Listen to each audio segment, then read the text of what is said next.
I was deafened by the voice of the crowd as I tried to let Layla into the powder room. Balls like these were a normal part of my life now. However, for Layla, it wasn't. The poor girl was so scared, so nervous, so worried, and it was as if she was going to be scrutinized by every single person in the ball. She would soon discover that everyone was just as scared as she is. Her facial expression displayed horror as she reached into a basket and collected the program. I told the ladies in the room to help her as well. I asked them to pass some young gentlemen of her age, but God knows they would keep the good ones to themselves. As soon as I stepped into the hall, everything overwhelmed me.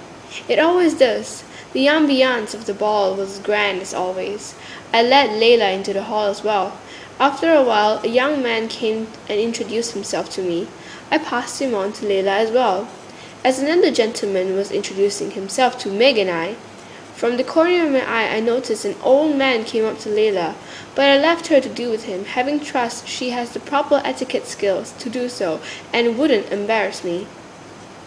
Later on after a dance, I noticed Layla's face look saddened, as if happiness has been sucked out of her. Her poise too seemed to be affected by this. She slumped as she walked away from the dance floor. I wouldn't have a bad dance ruin her night, not if I could help it. Concerned, I tried going after her, but I lost her amongst the crowd as few other gentlemen introduced themselves to me.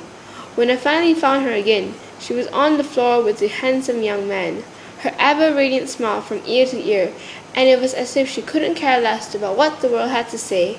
Her dance was beautiful, her dress was amazing, her hair was perfect as she swayed with grace across the dance floor.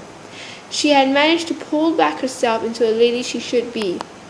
I looked on to her like a proud coach. Her first ball couldn't have been more perfect for her.